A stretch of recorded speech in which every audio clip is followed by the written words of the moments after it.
Boa noite. Estamos começando mais uma edição do Observatório do Terceiro Setor. Uma nova marca para o programa Falando em Fundações. Aqui você acompanha o trabalho das entidades e entende o que está acontecendo. Quem são os personagens que constroem esse alicerce de cidadania e cooperação entre sociedade, pessoas, governo e iniciativa privada. Eu sou Joel Scala e vamos estar juntos toda semana. Esperamos você aqui, participando e ajudando na construção de uma sociedade mais justa e solidária. O Observatório do Terceiro Setor está começando.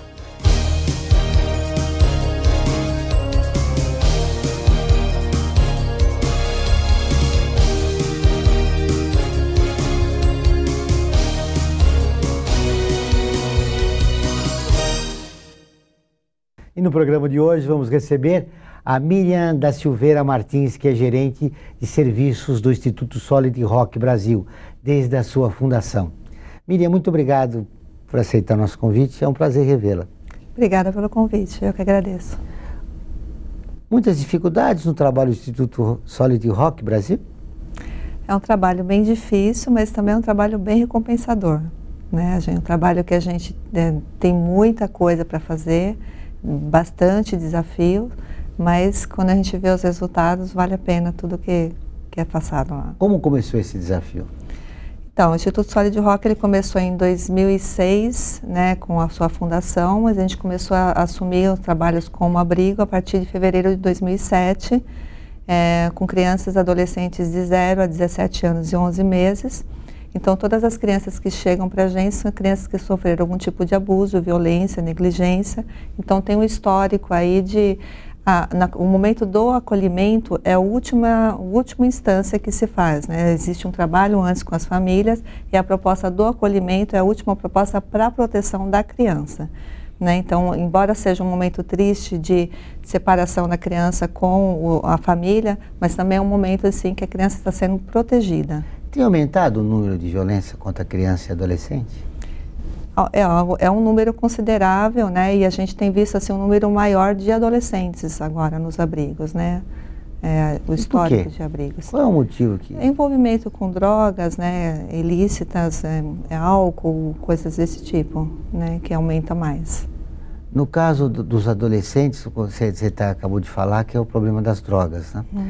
E a estrutura, em relação à estrutura familiar? Então, a gente percebe assim que existe essa questão dos adolescentes, das crianças, assim, a falta de limites, né? Muitas faltas de limites, ausência às vezes, a gente vê muitas crianças abandonadas dentro de casa, né? Muitos pais ausentes e tudo mais, então vocês vão procurar em outras coisas que... Como é feito esse trabalho, Miriam? Vocês retiram a criança já no abrigo? Como elas são selecionadas para irem para o Instituto? Não, é assim, as crianças elas são direcionadas para o abrigo pela Vara da Infância e Juventude ou pelo Conselho Tutelar. Então a gente não faz um trabalho de buscar as crianças nas ruas. Quando elas chegam para a gente, já foi feito um trabalho com aquela família, então aí para a proteção da criança eles são direcionados para a gente. A criança chegou no abrigo, a primeira coisa que a gente vai fazer é trabalhar com a família daquela criança. Então nós vamos investigar pai, mãe, as possibilidades de todas as possibilidades possíveis para aquela família ser reestruturada para receber os seus filhos de volta. Então a família sempre tem prioridade no trabalho com a criança. Ou seja, ela só perde a guarda da criança se não tiver realmente uma mínima estrutura. Se não tiver condição econômica mesmo, e emocional, né? Econômica não. A pobreza nunca foi motivo de acolhimento para a criança. Ah, sim, interessante. Nunca foi motivo. Então, assim, só se a criança estiver no risco mesmo. Então, às vezes, existe pais que são usuários de drogas ou que estão com algum problema e a gente vai trabalhar aquela família, fortalecer a família para a criança voltar para casa. Em última instância, quando pai e mãe, a família mais próxima são os primeiros. Não tendo possibilidade, nós vamos para a família estendida. São os tios, avós, às vezes um parente um pouco mais distante, mas a família é estendida e aí esgotando todas as possibilidades, tanto da família principal como da família estendida, aí então essa criança é liberada para adoção, mas a última parte é a adoção. Qual é o tempo limite que a criança fica no abrigo? Não tem tempo limite. Se tem agora a nova lei de adoção, que é a estimativa de pelo menos 2 anos. Mas, por exemplo, se não existe possibilidade da criança voltar para a família, ela foi liberada para adoção e também não tem casais para adotá-la, ela vai ficar no abrigo provavelmente até completar os 18 anos. Então ela pode permanecer no abrigo até os 18 anos? Pode completar. Caso não volte para a família ou não tenha adoção? Exatamente. Então ela fica no abrigo até 18 anos e aí o nosso trabalho é trabalhar a autonomia dessa criança, prepará-la para a saída. Para quando ela for sair do abrigo, ela ter as condições mínimas para ela ter uma vida lá fora. Quando você fala em autonomia, você quer dizer o quê?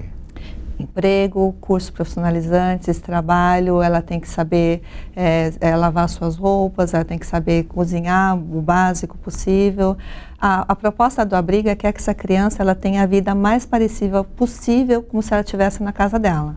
Então, eles vão para a escola sozinhos, eles vão para cursos sozinhos, eles fazem terapia fora, eles têm autonomia. Né?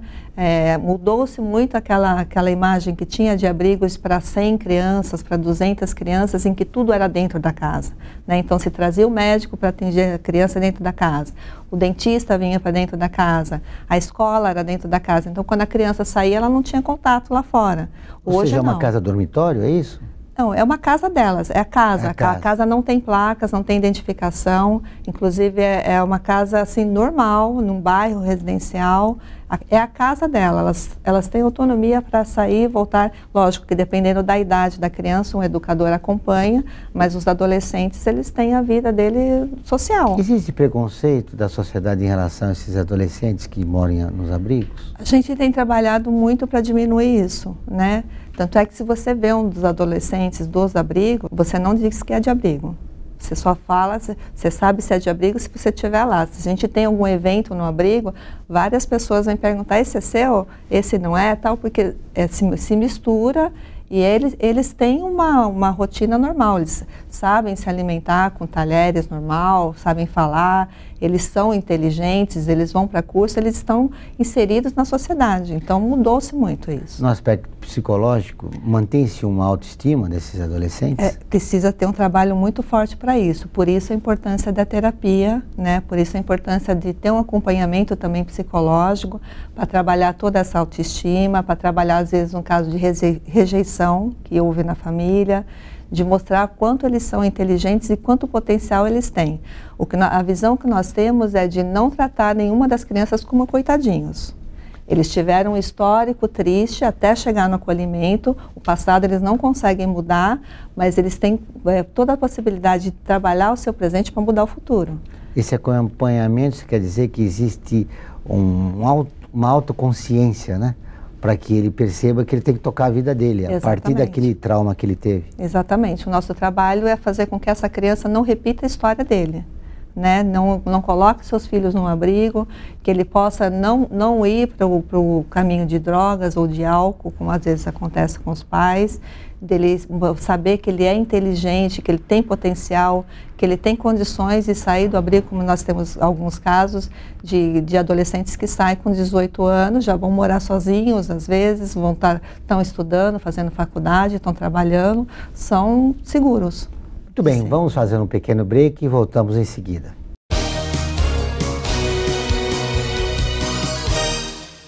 Fundada em 1964, a Fundação Carlos Chagas foi a primeira a unificar as provas de vestibulares de medicina. Atualmente é especializada em concursos, incluindo os públicos. Entre suas funções estão desenvolver as questões das provas, produzi-las, diversificar a matriz por aluno, distribuir com segurança, aplicar a prova, corrigir e fornecer o resultado. Atende cerca de 1 milhão de candidatos por ano. Conheça detalhadamente o trabalho da Fundação acessando o site www.fcc.org.br.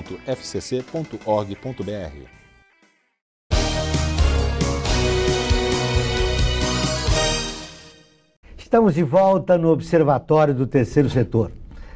Continuando nossa conversa, Miriam, é muito difícil quebrar esse paradigma do preconceito, né, contra as crianças e adolescentes oriundas de abrigo, né? Olha, eu acho que vai muito da própria criança também, porque tem crianças que elas trazem os amigos para dentro de casa, né? Falam, olha, como a minha casa é legal, né? Minha casa eu tenho, na casa, no abrigo, a criança ela tem a sua individualidade, ela tem os seus pertences pessoais, ela tem o seu espaço.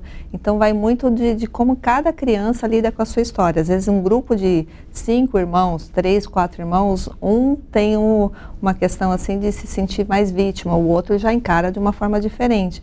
Então vai muito de como a criança e o adolescente se coloca também. Por isso está lá o nosso trabalho de estar ajudando essa criança, esse adolescente a estar mudando essa visão. Construir essa estrutura psicológica na criança, sobretudo no adolescente, não é uma coisa fácil, né? Não é coisa fácil, é uma coisa assim de muita persistência, de muito carinho, de muita atenção, porque eles requerem muita atenção, o contato físico, do abraçado, do estar dando um aconchego para eles, tudo isso faz muita diferença, deles se sentirem realmente queridos e valorizados. A gente tem uma função, assim, todos os funcionários da instituição, independente da sua função lá dentro, tem um papel muito importante de estar dando atenção, de estar ouvindo aquela criança, de estar aconselhando, de estar respeitando a individualidade dela, né? Não tem aquilo de todo mundo vai fazer curso de panificação porque é o que tem no mercado, todo mundo vai fazer curso de corte e costura. Às vezes a menina não gosta daquilo, ela quer fazer outra coisa, né? Então mudou-se muito essa visão assim de trazer tudo muito pronto e eles terem que ser muito agradecidos por tudo que vem. Não, agora eles têm a oportunidade de falar o que realmente eles querem fazer. Ou seja, vocês estão formando um cidadão. Um cidadão que tem voz para falar, que tem as suas opiniões, que tem o gosto próprio, eles têm uma personalidade e eles têm que ser tratados como individuais. Não pode ser o coletivo de fazer tudo para vir. E os funcionários, eles passam por um treinamento especial para lidar com isso, para não mostrar os seus preconceitos, que eles são integrantes da sociedade, é uma coisa complicada, né? Todos os funcionários a gente tem como metas de fazer formações continuadas no abrigo, né? Então, nós levamos cursos para dentro da instituição, onde todos os abrigos passam, os funcionários passam por treinamentos, qual é a importância de brincar daquela criança, quais são as fases de desenvolvimento daquela criança, a percepção a criança fala muito brincando.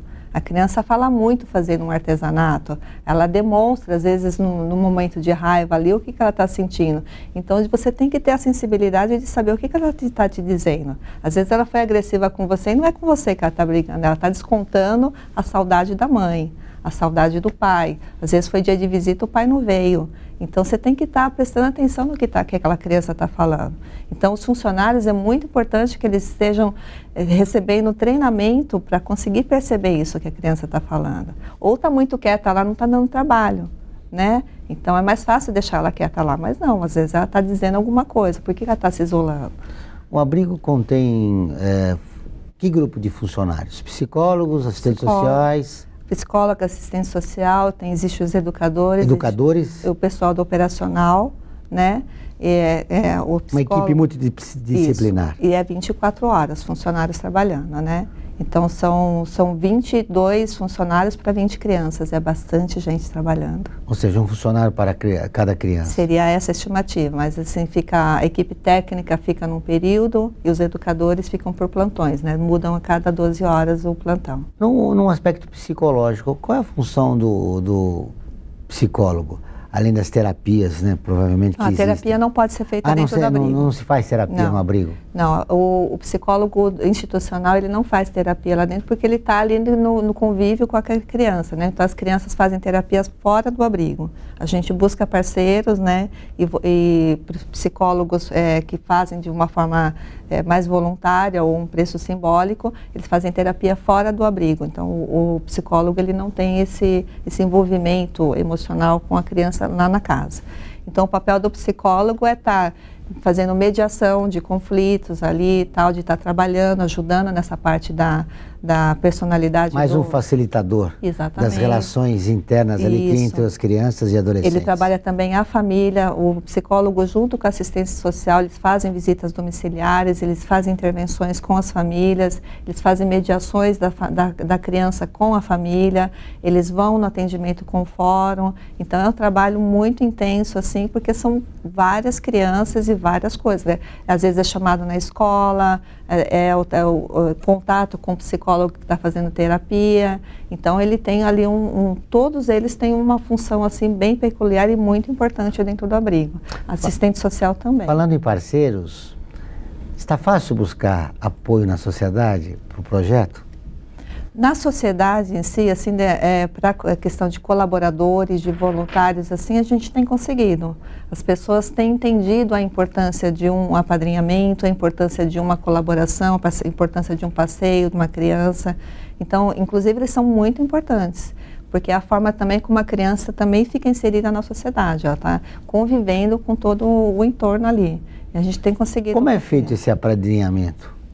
O apadrinhamento seria uma pessoa que seria um padrinho de uma criança em específico, né?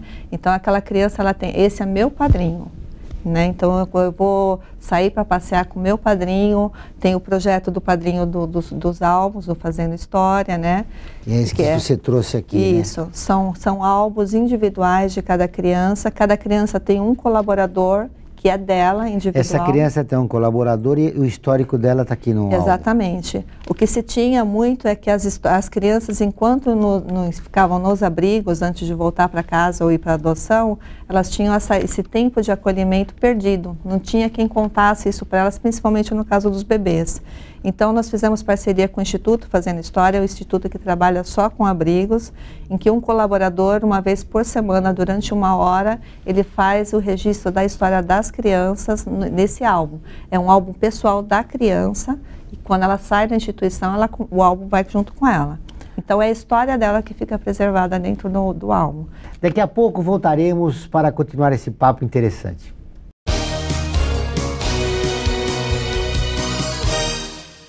Fundada em 1964, a Fundação Carlos Chagas foi a primeira a unificar as provas de vestibulares de medicina.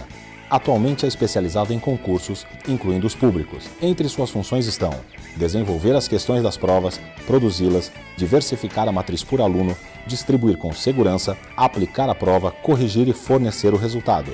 Atende cerca de 1 milhão de candidatos por ano.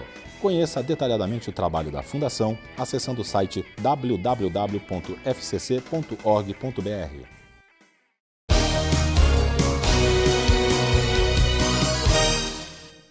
Estamos de volta no Observatório do Terceiro Setor. E no bloco anterior nós conversamos sobre os parceiros, né, Miriam? E você está dizendo que o apadrinhamento, você estava explicando como é fácil a pessoa apadrinhar uma criança ou um adolescente. Uhum. Isso é muito bom, né, para sociabilizar a criança, né? É muito bom e faz muita diferença. A criança que ela tem um padrinho, né, tanto para o álbum dela como para outras coisas da vida dela, ela melhora bastante o comportamento, ela melhora a nota na escola, porque ela tem alguém que está se importando com ela e perguntando como é que está a vida dela, né? Como é que está. E então, para passeios, inclusive, a gente tem a questão também de, vai para passeio, tem que ter um bom comportamento, né? Então, a criança, ela busca isso, né? E ela tem uma pessoa que está dando atenção específica para ela. Teve dificuldade na escola, o padrinho vai lá também conversar com a professora? Depende muito da disponibilidade do padrinho, né? Geralmente vai a equipe técnica do abrigo ou em alguns casos em que a gente consegue fazer a aproximação do pai com a professora. Mas o padrinho, ele chama atenção, né? Olha, como que está essa nota aí? Você que precisa de ajuda? Vamos estudar junto? Então é um diferencial. Faz muita diferença e a criança, ela se apropria mesmo. Esse padrinho é o meu, né? Como é o envolvimento emocional da equipe com as crianças? Existe apadrinhamento também interno da equipe com as crianças do abrigo? A gente se apaixona pelas crianças, né? Porque elas são maravilhosas. Eu digo assim que nós temos ali no abrigo um tesouro, né? São diamantes que a gente tem ali, que estão sendo lapidados e que estão sendo curados, as feridas deles ali. São crianças encantadoras, são crianças carinhosas, são crianças inteligentes. Então, você mesmo num embate ali, num impasse com eles, você começa a perceber os talentos que eles têm, de negociar com você as coisas que eles querem fazer, quer ir para um passeio, quer voltar tarde. Então, você não tem como não se envolver emocionalmente com eles. Né? É um envolvimento emocional muito forte com eles. O que você está me dizendo é ao contrário do que a sociedade pensa, né? Por causa do preconceito. Se imagina que a criança é problemática e que deve ficar isolada, né? Imagina, as crianças elas são muito boas. E de onde veio esse preconceito? Existe o preconceito primeiro porque as pessoas costumam misturar abrigo com reformatório, né? Acham que as crianças é que são delinquentes e que elas estão ali e tal. E não é a verdade. Na verdade, elas foram vítimas de uma circunstância. Então, elas não são infratoras. Então, existe essa mistura aí de achar que a instituição de acolhimento são crianças infratoras. Não são. É o contrário. Elas estão ali para a proteção delas, né? Ou seja, existe uma verba da sociedade. Ou seja, da sociedade em geral, ou seja, do governo que apoia o projeto, por uma criança que sofreu um determinado abuso, criança ou adolescente. Né? Criança ou adolescente. É diferente dessa ideia de reformatório, é importante você esclarecer isso, né? É diferente, por exemplo, você vai para a Fundação Casa, são crianças que fizeram algum delito, alguma infração, então elas estão lá. Agora, no caso do abrigo, não, as crianças elas não são responsáveis, elas não fizeram nada de errado. Pelo contrário, elas foram vítimas de alguma coisa que aconteceu. Então, elas estão ali para proteção. Então, existe essa mistura, né, de achar que toda criança de abrigo e tal, ela vai fazer um furto, ela é trombadinha, alguma coisa. Não é. Ou seja, o Instituto Solid Rock Brasil trabalha com crianças que são vítimas de algum abuso. Exatamente. Né? Ou seja, da família ou adolescente com envolvimento em drogas, né?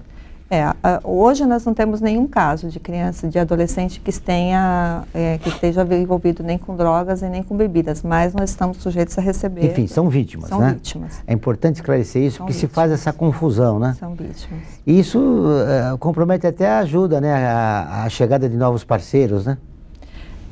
Todas as pessoas que geralmente nos conhecem de perto e que chegam para visitar as casas, geralmente ficam. Porque se encantam mesmo com as crianças, né? Existem pessoas que evitam procurar abrigos para visitar porque acham que é um lugar deprimido, um lugar fechado. Eu não tenho estrutura psicológica para isso. E quando chegam nos abrigos, tem uma surpresa. Porque é um lugar alegre, é um lugar onde as crianças estão brincando, é um lugar onde as crianças estão se divertindo. Lógico, elas preferiam estar em casa com a família, mas elas estão sendo cuidadas, né? Existe todo um trabalho que é feito com elas de escola, de profissionalização, de passeios, de lazer, de investimento de atividades. Então, não é um lugar deprimido, não é um lugar deprimente que você chega lá e vê todo mundo cabisbaixo, assim. Não, eles estão brincando, eles estão ali se divertindo, eles estão fazendo atividades. Então, a maioria das pessoas que conhecem o lugar se sentem bem no lugar e muitos deles já ouvi vários depoimentos que eles pensam que estão indo para ajudar e saem ajudados. Porque começam a olhar para si mesmo e vai falar. Desconstrói o preconceito que tinha. Desconstrói, né? Fala, puxa, como eu não tenho problemas, né? De ver, essas crianças são fortes, porque diante de tudo que passaram, estão ali com um sorriso no rosto. Falando em preconceito, e a comunidade onde existe um abrigo? Recebe bem isso ou ainda vocês têm alguma dificuldade? Não, a gente não tem dificuldade com a nossa vizinhança, não.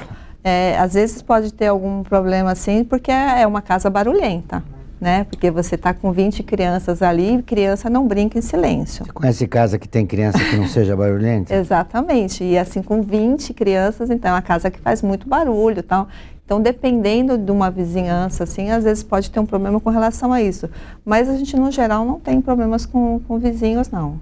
Para finalizar, Miriam, uma dificuldade e também uma solução seria os voluntários, né? Uhum. Como é que está esse processo de voluntariado? Vocês recebem muitas pessoas? Você quer deixar algum endereço para que mais voluntários possam ajudar o projeto? Nós estamos em campanha, a gente está buscando voluntários agora para esse projeto, principalmente do ALB, e voluntários que queiram fazer algum trabalho na casa. Nós temos o site institutosrbrasil.org.br. Nós temos também o telefone 2905-2939. Quem tiver interesse em nos procurar, vai ser muito bem recebido na casa. Muito bem. Muito obrigado pela sua entrevista. Obrigada, Sueli. Depois de 7 anos de trabalho, vale a pena? Vale muito a pena. Então tá bom. Prazer em revê-la, até uma próxima oportunidade. E chegamos ao final de mais uma edição do Observatório do Terceiro Setor, um programa que trata dos assuntos ligados ao terceiro setor. Se você tem dúvidas ou sugestões, encaminhe e-mail para contato@tendicemedia.com.br. Até a próxima.